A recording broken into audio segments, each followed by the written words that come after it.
Welcome to Spotlight New England. I'm one of your hosts, Audrey McClelland. And I'm Ashley Erling, and we have kind of like a little bit of a wellness episode going on. We do. I'm today. excited about this. Yeah, I think me it's too. so needed right now. It is so needed. I know we'll do a lot more with wellness, you know, in the coming weeks and months and things like that. And you know, in the new year, people always That's my time. That's my time to shine. Button. Absolutely. Yeah, but this was cool. This was a story that I saw. Yeah. It was kind of about how when you work, right, you're sitting a lot. You're working at your desk a lot. Right here. Or you're talking to a camera sitting. But like in general, you're sitting around a lot. It's hard to like really like get up and move around or get as much movement into your day. And you're locked in. Yes. Absolutely. So this story was about how people are trying to incorporate that more and some cool ways that they're doing it. So check it out. Yeah. And then it's sorted. Ella Deary and Lou Mossman don't just work together. They keep each other moving and motivated in their fast-paced London lives. Let's have a look. We've done it. We've done it, yes. With the help of an app called YouLife that makes wellness worth it, offering cash rewards for staying active and mindful. You log onto the app, you see how many steps you've walked and how many Ucoin you've earned that day. So you can cash them in for Amazon vouchers or Nike shoes. The biggest reward. Mossman says she doubled her step count to get a huge discount on her favorite sneakers. Talk about motivation to take the stairs rather than the lift.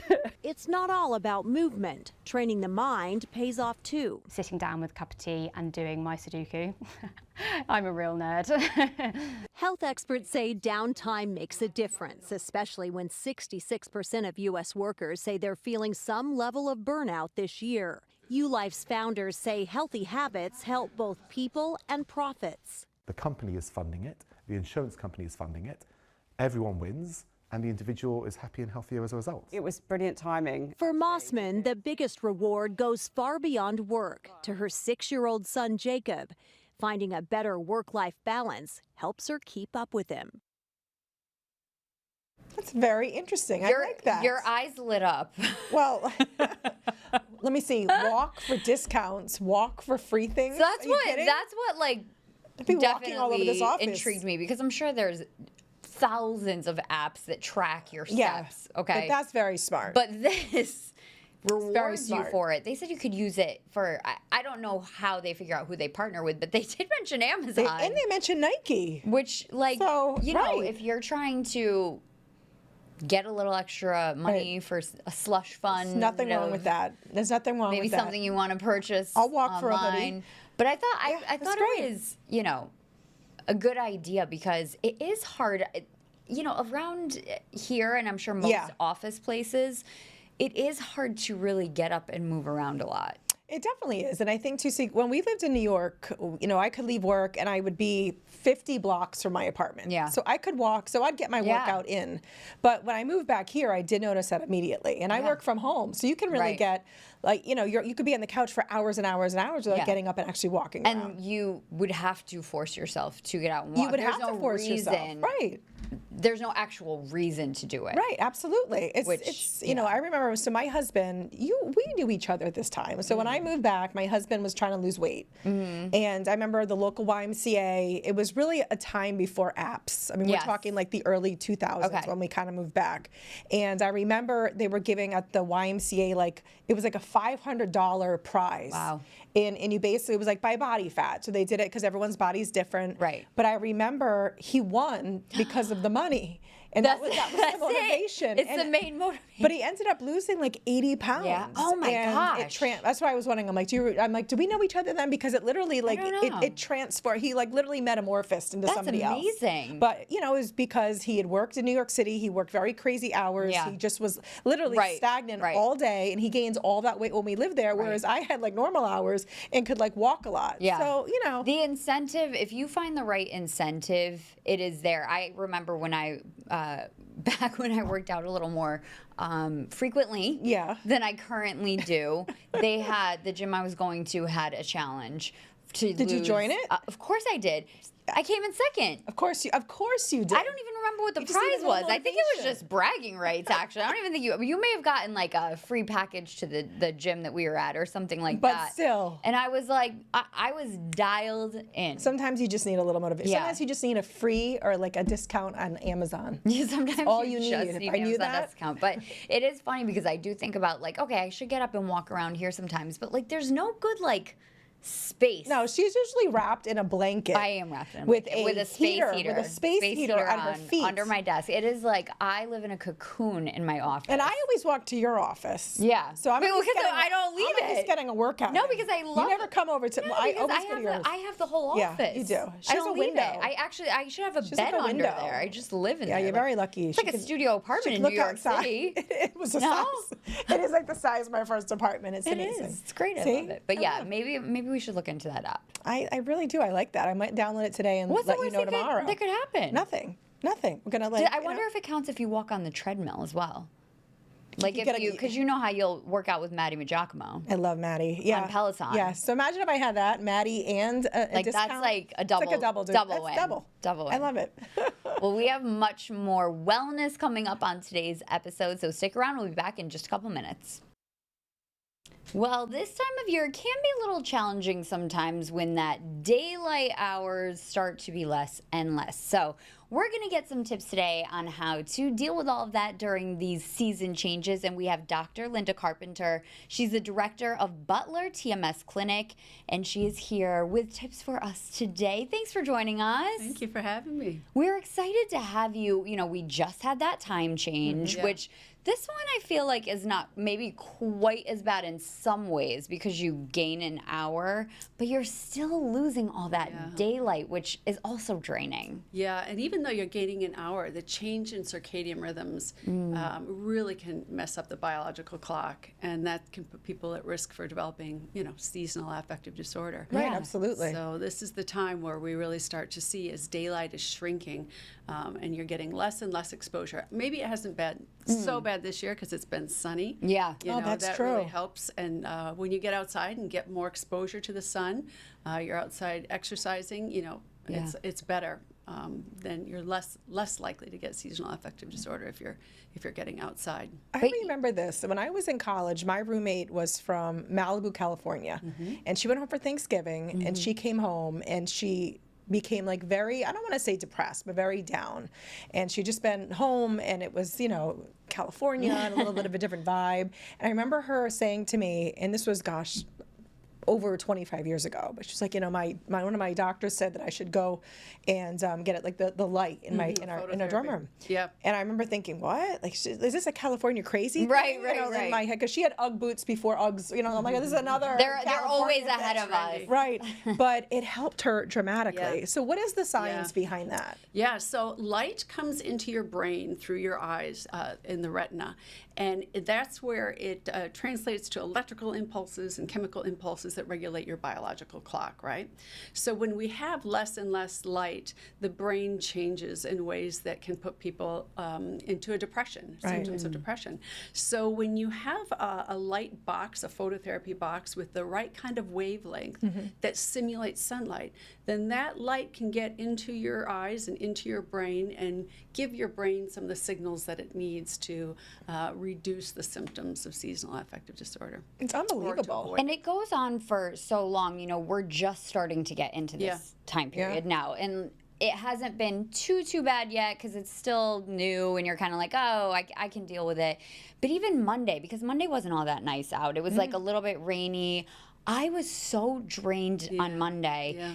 And you just, right, you're it's never like really that. You were hard drained. to pull yourself out of that once you start to feel that. And now we're entering this time period that goes on until like March practically. Yes. Yeah. So what are some things that people can maybe start to do for themselves to help navigate the next few months? Because we know what's going to happen. Yeah. Okay, well, studies show a few things. One is vitamin D. You want to make sure your vitamin D levels are good. You may need some vitamin supplement. You can have that checked with your doctor. But people who have low levels of vitamin D are more vulnerable to get seasonal affective disorder. Okay, and then there's sunlight, right? We talked about the light box. Seasonal affective disorder increases the further you get from the equator. So if you're going south, closer to the equator, sunshine, more light during the day, that reduces some of the symptoms. That may be, one of the things where you go someplace and then you come back and the depression starts to set in, right? Exercise, being active is important. Some studies show that there are dietary changes that you can make to reduce your vulnerability, and no surprise, it's reducing stuff like sugar and carbs. We're just coming out of Halloween where everybody's all sugared up. Maybe that's why I felt like that on Monday. Right? But then just getting more proteins, more green leafy vegetables, those sorts of things help. And then when symptoms get really bad, when people start to have full-out depression, and depression, is characterized by mood that's irritable or angry or sad or low, changes in sleep, and often with seasonal affective people want to sleep more. They're hibernating, they're napping, and changes in energy that gets low.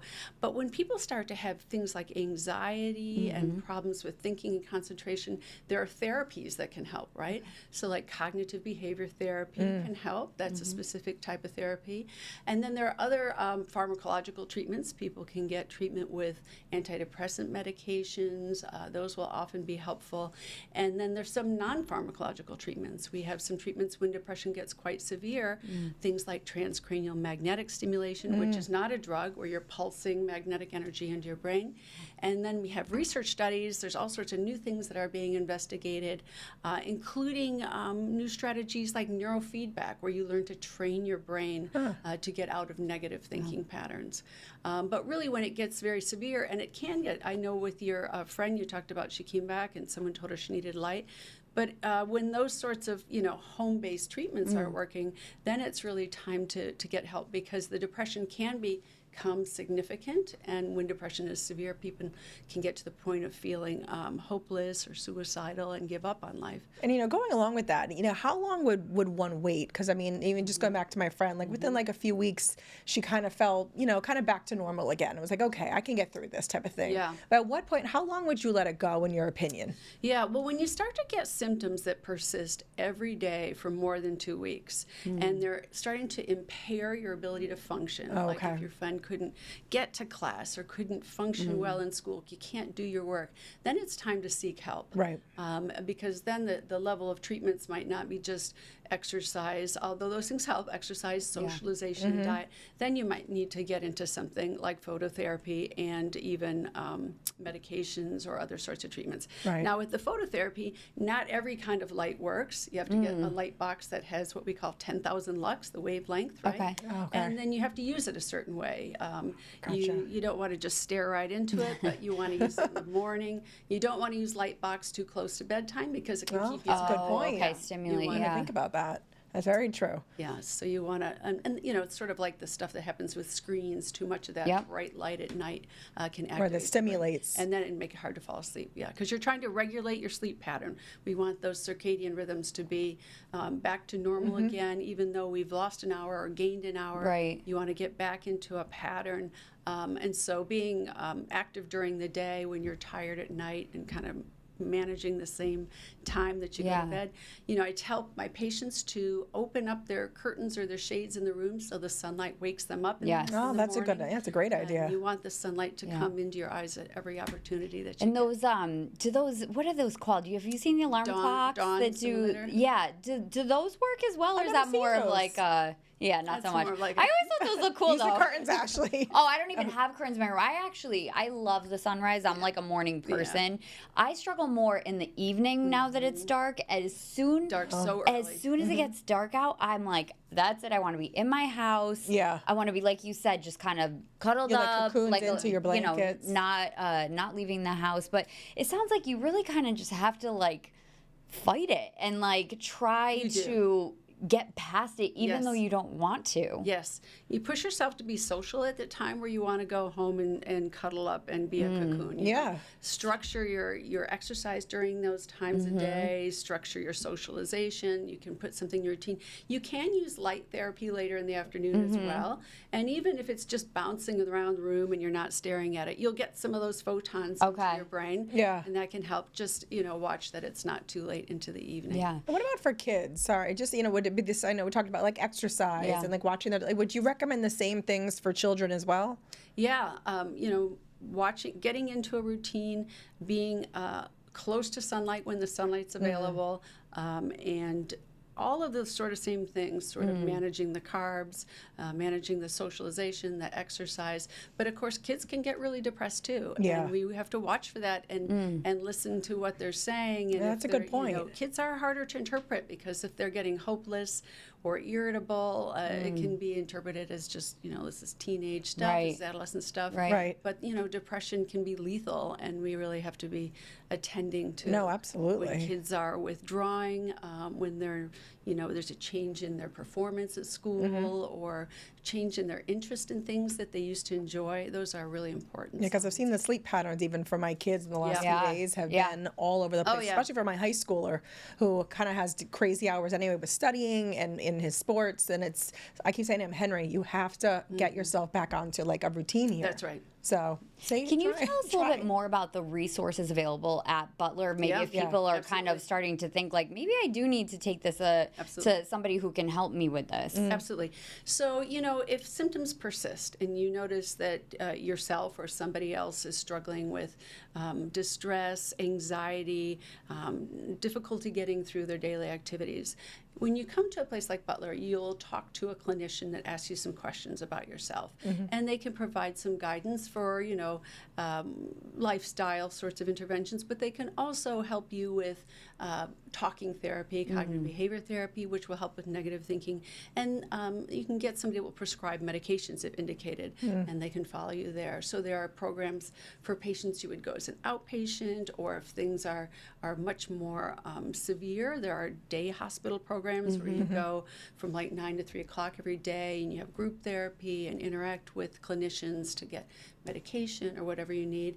And then, of course, there's these new, what we call interventional psychiatry sorts of things that we have in our program at Butler, including transcranial magnetic stimulation. That's a really cool treatment because it's a non-pharmacological treatment. It's not a drug, and you come and a device is placed on your head, and it has magnetic pulses that go through your scalp and skull unimpeded, so they just go right where you point, and then they modify these circuits in the brain that are involved in depression and anxiety. It's really cool technology. And what's really neat about TMS is it works when other things don't work. Okay. So we have patients who have tried medications for years and psychotherapy, and it hasn't worked, or they don't tolerate them, they have side effects, and they can come and get something like magnetic stimulation. It's unbelievable. I know, it's really cool. And it another category of treatment that I'm really excited about is this self-neuromodulation. And now this is a very sophisticated kind of neurofeedback. You put a cap on your head, and it's got these little sensors in it. The sensors are reading your brain waves off your scalp, just like when you do an EKG, it's reading your heart, right? So you've got this thing on, and you're looking at a screen in front of you. And this is the one that's FDA approved is called PRISM, and that one's for like anxiety and post-traumatic stress disorder. And we're doing studies in one for depression. But basically, you use your mind and your thoughts to change what the people on the screen are doing. Wow. So for one of them, it's like, okay, come up with thoughts that will help people in this chaotic scene be quiet and sit down. And it's reading your brain waves, and it's so you're coming up with the thoughts. You're coming up with the thoughts, and when you get the right ones, people slowly get quiet and sit down, and you can practice in these sessions getting everybody quiet and sit down. And what you've done is downregulate what's called the amygdala in your brain. That's the anxiety center that's going whoop, whoop, whoop, when you don't want it to, right? You need your amygdala if your house is on fire. Right. You need it to be like, like a bear's coming at me. Exactly. Yeah. But when you're just hanging around trying to do your work, you don't want your amygdala firing, because that gives you fear and anxiety and arousal. So you do this brain training, and you have sessions that are like 30 minutes a piece, a couple times a week. for a couple of months, and you get this durable effect without medications. So you've trained your brain. You've trained your brain to specifically regulate a circuit. And then when you go out into the world and you're triggered, your brain is like, it's ready. It's like exercising a muscle at the gym. Ready for it. You know, you exercise your muscle and there it is. Yeah. You've kind of controlled this area and tuned it down. That's literally a game changer. Isn't it a game changer? I think it's like the future of That is mental so health. That's cool. unbelievable. Yeah. Because as you can imagine, you know, we've been doing, so there's one that's FDA approved for PTSD, post-traumatic stress disorder, and now we're doing studies in the same sort of thing for depression. So when you're looking at the screen, you're told to come up with thoughts, happy thoughts that'll help this woman take her dog for a walk. And when you do it, when you're regulating the right circuits, these characters in the screen are doing these really cool things, and it's very reinforcing.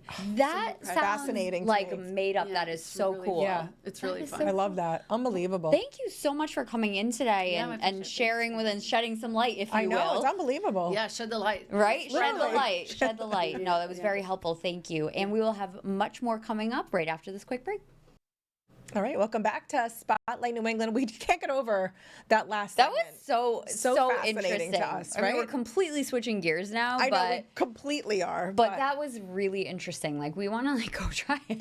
definitely want to try that. Unbelievable. But you know, we are switching gears. It's like almost the holidays. Well, you're in right? your holiday I'm festive plaid. red. I'm festive red, and this is normally the time when listen, a lot of the kids they start thinking about those holiday lists, and they need to write those letters to Santa Claus. And when we were younger, the only way that we had to get in touch with Santa Claus was by writing a letter or going to a mall, a mall in the world, and getting a photo. So waiting in that long line and getting a photo. But you were telling me now. because you still have your blog, and that like people are looking into getting in touch with Santa, and you were telling me that there are so many more ways now. So many more ways. And just like, again, talk about technology changing the world. Yeah. This is now the wave of like the future for these kids. So gone are the days, well, not gone are the days. Not gone are the days, of but writing letters to additional. Santa. Yeah. Because I love to have my daughter do that. We go to the post office, they have a magic box. But now, believe it or not, okay, so I know that you obviously have two that write letters to Santa. And you could text Santa Claus. Santa has his own number that you could text to. You can email Santa Claus. Santa Claus has his own verified email address. Has anyone checked to see if this is really going to Santa? Unbelievable. You can do a private video chat with Santa. So it's almost like a Zoom where you get on and there's Santa on the other end. You could do a video message that you then send to Santa Claus. Okay. So you it's not a create back one and at home, forth, not a back but and you're forth. Just, And then the last one is Santa is on Facebook, Instagram, and TikTok. I don't know if you knew that. No, I didn't know that. And again, my question, I was like half joking before, but I do mean it. Like, how do you know that it's the real Santa? Because it's the real Santa in North Pole. Okay. Well, no, in all honesty, there are legit, is phone it numbers. verified? There's phone numbers, and there's like an actual link that you actually have some of them I will say you have to pay. Okay. There's a fee to be able to do this. I mean, everything wasn't free. But I mean, I know that when I was a kid, Santa Claus used to call the house every morning. Every morning? I'm sorry, every Christmas morning. Oh my God. I was Your face, I'm like, wait a second. I said it wrong. Every Christmas morning. That McClellan house. I'm sorry, the Kudo. We're good kids. But I remember every Christmas morning, Santa would call to just to make sure, just to say, listen, you get your presents? Good. Were you happy? You were a good girl this year. Way. And I remember my sister and I would get nervous, waiting for that call. So we all know the magic of it. Yeah. So I mean, now it's just a little bit. While for us, we all die inside a little bit because we're older and we're like, oh my God, you're Facebooking and video chatting. But these kids, I will say that's what they know, and that's their generation. And I still think they could write a letter. I think letters are great. I feel like preserving letter writing is something I want to get behind. But I can see why, for a lot of kids, it's like, I need to make some magic happen here, and there's a lot of different ways to do it now. So there you go. So there are some new ways to get in touch with Santa Claus this holiday season. Pretty cool. It is. It's very cool stuff. Thanks for joining us today on Spotlight New England. We will see you next time.